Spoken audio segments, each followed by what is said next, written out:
तपाई यतिखेर हेर्दै हुनुहुन्छ त्रिशुली खबर टिभी। 24 घण्टा ताजा खबरको लागि हाम्रो च्यानललाई सब्स्क्राइब गर्नुहोला, नजिक रहेको बेल आइकन दबाई हामीसँग जोडिनुहोला। बौद्धिक व्यक्तित्वको रूपमा स्थापित गिरी राजनीतिक प्रेरणाको स्रोत समेत थिए। माओवादी अध्यक्ष पुष्पकमल दाहाल प्रचण्ड गिरी राजनीतिक प्रेरणाका स्रोत हुनुहुन्थ्यो। आज अत्यन्तै दुःखद घटना घट्यो। एकाएक कसैले नसोचेको खबर आयो। नागरिकता विधेयक हुबहु आए प्रमाणीकरण नगर्न राष्ट्रपति भण्डारलाई आग्रह। सेना परिचालन गर्न रायमाझीको सुझाव। के अब नेपालमा सेना परिचालन हुन्छ त? यसबारे पनि सम्पूर्ण जानकारी। अन्तिम पटकका लागि प्रतिनिधि सभामा उम्मेद्वार हुनेछु, झलनाथ खनालको भनाई। कांग्रेस नेता प्रदीप गिरीप्रति विभिन्न दलका शीर्ष नेताहरूद्वारा श्रद्धाञ्जली। आज आर्यघाटमा अन्त्येष्टि गरिँदै। तत्काल वाम गठबन्धनको अब सम्भावना छैन। नेता योगेश कुमार भट्टराई। माधव कुमार नेपाललाई भीम रावलको जवाब। हामी 10 बुँदेमा नअडेको भई देश डुब्ने रहेछ। नागरिकता विधेयकमा गठबन्धन सरकारले फोहोरी राजनीति गरेको योगेश भट्टराईको आरोप। कांग्रेस नेता प्रदीप गिरीले सरिता गिरीलाई भनेका थिए, मेरी अभी शादी नहीं हुई है, चलो तुम मेरे साथ चलो। एमाले अप्ठ्यारो स्थितिमा भएको सुरेन्द्र पाण्डेको भनाई। कांग्रेस नेता गिरीङको निधनप्रति ककसले के भने त? यसबारे पनि जानकारी। माधव कुमार नेपाललाई भीम रावलको जवाब। सिद्धान्तहीन तालमेलले देशको हरिबिजोग टुलुटुलु हेर्नु बाहेक अरू के गर्नुभयो त? 3 पटक देउबासँग हारेका खगराज अधिकारी देउबाका लागि माओवादीको मत निर्णय। र झलनाथ खनाल र विष्णु पौडेलको त्यो जम्का हेट जहाँ देखियो पार्टी एकताको सम्भावना। प्रदीप गिरी अर्थात् नेपाली राजनीतिको एउटा तारा उदाउँदा राजनीतिमा निकै ठुलो भूकम्प।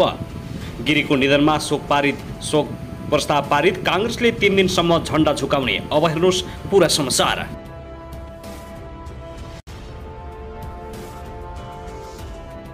दर्शक महानुभाव नमस्कार, तपाईलाई हार्दिक स्वागत छ हाम्रो च्यानल त्रिशुली खबर टिभीमा। यदि हाम्रो च्यानललाई अहिलेसम्म सब्स्क्राइब गर्नुभएको छैन भने सब्स्क्राइब गरी नजिक रहेको बेल आइकन दबाई हामीसँग जोडिनुहोला। दर्शक महानुभाव, फेरि पनि हामी तपाईहरुमाझ निकै महत्त्वपूर्ण अपडेटका साथ उपस्थित भइसकेका छौं। यो भिडियोलाई अन्तिमसम्म हेरी हामीले साथ दिनुहोला। दर्शक महानुभाव, हाम्रो मेहनतको लागि एउटा सानो लाइक गर्न भनी नभुल्नुहोला। कहाँदेखि हेर्दै हुनुहुन्छ, के भन्न चाहनुहुन्छ, तपाईको मनमा लागेको प्रतिक्रिया अवश्य पनि कमेन्ट गर्न नभुल्नुहोला। दर्शक महानुभाव, के तपाईँ हाम्रो च्यानलमा नियमित श्रोता हुनुहुन्छ? यदि नियमित हुनुहुन्छ भने तल कमेन्ट बक्समा नियमित अथवा रेगुलर लेख्नुहोस्। यदि तपाईँ नयाँ हुनुहुन्छ भने सब्स्क्राइब गरी जोडिनुहोस्, ताकि नयाँ अपडेटका साथ हामी तपाईहरुमा छलफल उपस्थित हुने गर्दछौँ। हाम्रा अपडेटहरू तपाईहरूलाई के कस्तो लागिरहेका छन्, सल्लाह सुझाव प्रतिक्रिया कमेन्ट बक्समा छोड्नुहोला।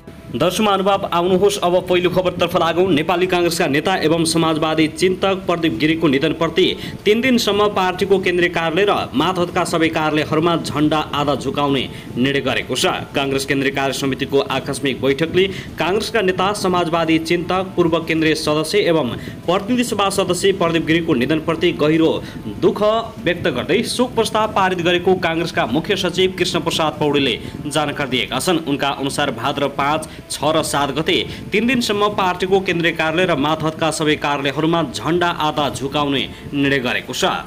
हिजो शनिबार साँझ निधन भएका नेपाली कांग्रेसका नेता एवं सांसद प्रदीप गिरीको पार्थिव शरीरमा कांग्रेस सभापति तथा प्रधानमन्त्री शेरबहादुर देउबाले झण्डा उडाएर श्रद्धाञ्जली दिएका छन्। सानिपा स्थित पार्टी कार्यालयमा राखिएको गिरीको पार्थिव शरीरमा कांग्रेस सभापति शेरबहादुर देउबा सहित वरिष्ठ नेता रामचन्द्र पौडेल, उपसभापति पूर्णबहादुर खड्का तथा धनराज गुरुङले पार्टीको झण्डा उडाएका हुन्। भारतको मुम्बईमा घाँटीको क्यान्सरको उपचार गराएर नेपाल आउन साथ न्युमोनिया देखिएपछि गत साउन 9 गते ललितपुर स्थित मेडिसिटी अस्पतालमा भर्ना भएका नेता गिरीको अस्पतालमै शनिबार 9:30 बजे निधन भएको थियो। सो गिरीको पार्थिव शरीर अहिले 9 बजेदेखि मेडिसिटी अस्पताल प्राङ्गणमा रहेको थियो भने शिवालय मन्दिरमा श्रद्धाञ्जलीका लागि राखिएको थियो। साथै 11:30 बजेदेखि दिउँसो 2 बजेसम्म पार्टी केन्द्रीय कार्यालय सानिपामा राखिएको थियो। त्यसपछि अहिले आर्यघाटतिर लगिएको छ। साथै यता नेकपा माओवादी केन्द्रका अध्यक्ष पुष्पकमल दाहाल प्रचण्डले काङ्ग्रेस नेता प्रदीप गिरीबाट निस्वार्थ राजनीतिको प्रेरणा लिनुपर्ने बताएका छन्। काङ्ग्रेस केन्द्रीय कार्यालय सानेपामा पुगेर गिरीको पार्थिव शरीरमा श्रद्धाञ्जली अर्पण गर्दै प्रचण्डले गिरीको प्रेरणाबाट समाजवादको शिक्षा लिनुपर्ने बताएका हुन्। गिरीबारे प्रचण्डले भने उहाँको योगदान र प्रेरणाबाट समाजवादको लागि जे जति चिन्तन गर्नुभयो त्यसबाट शिक्षा लिएर अगाडि बढ्नुको विकल्प छैन। राजनीतिमा जुन विचलन देखा परेको छ, प्रदीप गिरीको व्यक्तित्वले हामीलाई निस्वार्थ राजनीतिमा समाज सेवामा समर्पित हुने राजनीतिलाई फोहोरी खेल होइन, जनता र राष्ट्रको सेवाको माध्यम भन्ने प्रेरणा लिनुपर्छ। भारतको मुम्बईमा घाँटीको क्यान्सरको उपचार गराएर फर्किन साथ उनी निमोनियाका बिरामी थिए। हिजो मात्रै उनको मृत्यु भएको हो। सो गिरीको पार्थिव शरीर अहिले आर्यघाटमा अन्त्येष्टिको लागि लगिएको छ। प्रचण्ड लगायत गठबन्धनका शीर्ष नेताहरू र प्रतिपक्षी दल नेकपा एमालेका नेताहरू पनि अन्त्येष्टिको लागि आर्यघाट पुगेका छन्। त्यसैगरी यता भने नेकपा एकीकृत समाजवादीका सम्मानित नेता झलनाथ खनाल र एमाले उपाध्यक्ष विष्णु पौडेलको जम्का भेट भएको छ। गौतम बुद्ध अन्तर्राष्ट्रिय विमानस्थल भैरवामा खनाल र पौडेल बीच जम्का भेट भएको हो। दुई नेताहरूबीचमा पार्टी एकताको आवश्यकता बोधको भाव व्यक्त देखिएको नेकपा यसका केन्द्रीय सदस्य डाक्टर बालकृष्ण चापागाईले बताएका छन्। आफूले नेताहरूले पार्टी एकताको पहल गर्न भनेपछि उनीहरू मुसु हाँसेका थिए। भेटको क्रममा खनालले पौडेललाई पार्टी एकताको पहल गर्न आग्रह गरेको समेत बताएका छन्। माधव नेपाल र झलनाथ खनाल लगायतका शीर्ष नेताहरूले गत भदौमा एमालेबाट विद्रोह गरेर एकीकृत समाजवादी गठन गरेका थिए। अहिले उनीहरू एमाले विरुद्धको सत्ता गठबन्धनमा सामेल भएका छन्। नेता खनाल एमालेसँग तालमेलको पक्षमा केही समय अघि खुलेर लागेपछि बोली फेरिएको छ। उनले गठबन्धनबाटै इलामको क्षेत्र नम्बर 1बाट चुनाव लड्ने घोषणा गरिसकेका छन्। दर्शक महानुभाव, त्यसैगरी नेकपा एमालेका नेता भीम रावले एकीकृत समाजवादीका अध्यक्ष माधव कुमार नेपाललाई जवाब फर्काएका छन्। अध्यक्ष नेपालले एमालेका केपी शर्मा ओलीसँग आत्मसमर्पण गरेर बसेका 10 भाइको बिजोग रहेको कटाक्ष गरेपछि त्यसको जवाब फर्काएका हुन्। अध्यक्ष नेपालले हिजो शनिबार पार्टीको एक कार्यक्रमलाई सम्बोधन गर्दै भनेका थिए, ओलीको सामु समर्पण गर्न नसकेर बाध्य भएर नयाँ पार्टी बनाएका छौँ। अहिले 10 भाइको एमालेमा हरिबिजोग छ। हामीलाई त्यस्तो स्वीकार्य छैन। हामी चट्टानी अडानमा उभिएर नयाँ पुस्तालाई अगाडि बढायौं। हामीले देशभर संगठन बनाएर पार्टीको उपस्थित देखाइसकेका छौं। ओली र माधव कुमार नेपालद्वारा निर्मित कार्यदलबाट तयार पारेको 10 बुँदे सहमति गरेर नबसेको भई देशको हरिबिजोग हुने उनले बताएका छन्। अध्यक्ष नेपाललाई जवाब फर्काउँदै नेता भीम रावले ट्विटरमा लेखेका छन्, नेताद्वय केपी शर्मा ओली र माधव कुमार नेपालद्वारा निर्मित कार्यदलबाट तयार तथा ती नेता सहमत 10 बुँदामा नअडेको भई गठबन्धनले प्राकृतिक स्रोत विदेशीलाई बुझाउने, देशी विदेशीको सैनिक अड्डा बनाउने, विदेशीलाई नागरिकता खोल्ने, संविधान मिच्ने, भागबण्डा र सिद्धान्तहीन तालमेलले देशको हरिबिजोग ठुलो हेर्नुपर्ने रहेछ। उनले गठबन्धनले प्राकृतिक स्रोत विदेशीलाई बुझाउने, देश विदेशीको सैनिक अड्डा बनाउने, विदेशीलाई नागरिकता खोल्ने, संविधान मिच्ने, भागबण्डा र सिद्धान्तहीन तालमेल गरेको आरोप लगाएका छन्। साथै यता भने 2047 सालको संविधान राष्ट्रिय अभियानले नागरिकता विधेयक प्रमाणीकरण नगर्न राष्ट्रपति विद्यादेवी भण्डारीलाई आग्रह गरेको छ। विधेयकको विरोधमा अभियानले भोलि राष्ट्रपति कार्यालय अघि धरना दिने घोषणा गरेको छ। अभियानले राष्ट्रपति विद्यादेवी भण्डारीले संसदमा फिर्ता पठाएको नागरिकता विधेयक असंवैधानिक राष्ट्रघाती भएको भन्दै संसदले प्रमाणीकरणका लागि पठाए पनि अस्वीकार गर्नुपर्ने माग गरेको छ। शनिबार रिपोर्टर्स क्लब नेपालमा पत्रकार सम्मेलनको आयोजना गरेर अभियानले 2047 सालको संविधान कार्यान्वयन गर्नुपर्ने र 2072 को संविधान खारेज गर्नुपर्ने पनि माग गरेको छ। 2047 सालको संविधान अभियानका संयोजक तथा राष्ट्रवादी नेता किशोर महतले अहिले आएको नागरिकता विधेयक देश र जनताको हितमा नभएको बताएका छन्। उनले यसरी नागरिकता विधेयकमा खुकुलो प्रावधान राखिँदा तराईमा वास्तविक रैथाने नेपालीहरू अल्पमतमा पर्ने र विस्थापित हुने खतरा रहेको औलाएका छन्। उनले नागरिकता विधेयक देशका लागि काम लाग्ने नभएको जिकिर गरेका छन्। उनले भने राष्ट्रपतिले फिर्ता गर्नुभएको थियो, अहिले पनि उनले फिर्ता गर्नुपर्छ। अब देश र जनताले यो विधेयक लागू गर्नु हुँदैन। उनले आफूहरू नागरिकता दिने कुराको विरोधी नभएको जिकिर गरेका छन्, तर नागरिकता दिँदा वास्तविक नेपालीलाई दिनुपर्ने र आयातीलाई दिन नहुने उनको तर्क रहेको छ।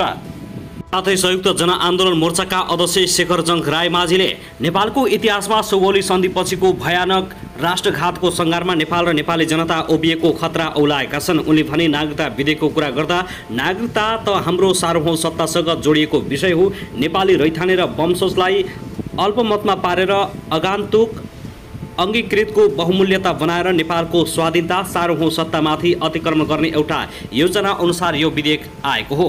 राष्ट्रपतिले 15 बुँदे सन्देशसहित प्रत्येक बुँदा केलाएर संसदलाई पुनर्विचार गर्न पठाउनु भयो, तर राष्ट्रपतिको अपमान गर्दै प्रतिनिधि सभाबाट हुबहु यो विधेयक पास गरिएको छ। यसले दुईवटा कुरा जन्माएको छ। राज संस्थालाई मासेर गणतान्त्रिक शासनमा गणतन्त्रको उच्च ओहदाको अपमान हुनु पनि खतरनाक कुरा हो। यो त स्वाभिमानमाथि खेलबाड हो। यी विधेयकहरू राष्ट्रघाती छ। फेरि विधेयक हुबहु आयो भने राष्ट्रपति ज्यू तपाईँले सैनिक परिचालन गर्नुहोस्, होइन भने राजीनामा दिएर जनताको साथमा आउनुहोस्, सबैले तपाईँलाई साथ दिनेछन्। के अब नेपालमा सैनिक शासन लागू होला त?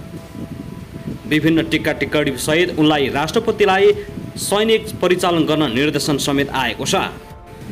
दर्शकमानव त्यसगरी नेकपा एमालेका सचिव योगेश कुमार भट्टराईले तत्कालीन अवस्थामा वाम एकताको सम्भावना नरहेको बताएका छन्। आज आइतबार प्रेस चौतारी नेपाल रामेछापले आयोजना गरेको पत्रकार भेटघाट कार्यक्रममा बोल्दै नेता भट्टराईले यस्तो बताएका हुन्। वर्तमान गठबन्धनको सरकारले देशलाई अस्थिरतातर्फ धकेल्ने काम गरेको नेता भट्टराईको भनाइ छ। सामूहिकतया विचार मिल्ने दलका बीच गठबन्धन हुने भए पनि अहिलेको गठबन्धन मूल्य, मान्यता र विचार नमिल्ने बीचको भएको उनले बताएका छन्। अहिलेको गठबन्धन एक्लै चुनाव लड्न नसक्ने भएपछि सत्ता स्वार्थको लागि मात्र भएको उनको टिप्पणी छ। कार्यक्रममा बोल्दै नेता भट्टराईले राष्ट्रपतिले फिर्ता पठाएको नागरिकता विधेयकमा राष्ट्रिय सहमति बनाउने र सच्याउने अवसर गठबन्धन सरकारले गुमाएको पनि दाबी गरेका छन्। उहाँले फिर्ता आएको विधेयक छलफलले नगरी पुनः राष्ट्रपतिलाई पठाएर गठबन्धन सरकारले राष्ट्रघाती काम गरेको बताएका छन्। वैवाहिक अङ्गीकृत नागरिकलाई बिना शर्त नागरिकता दिने प्रावधान विश्वका कुनै पनि मुलुकमा नभएको भट्टराईको भनाइ छ। भट्टराईले विधेयक पुनः संसदले राष्ट्रपतिलाई पठाइसकेकाले अब राष्ट्रपतिलाई विधेयक फिर्ता पठाउने संवैधानिक अधिकार नभएको बताएका छन्। मङ्सिरमा हुने निर्वाचनमा नेकपा एमालेको बहुमतको सरकार र नागरिकता विधेयक संशोधन गर्ने उनको ठोकुवा रहेको छ। नेपालमा कमैया र हालिया प्रथा उन्मुख भइसकेको पनि योगेश भट्टराईले बताएका छन्।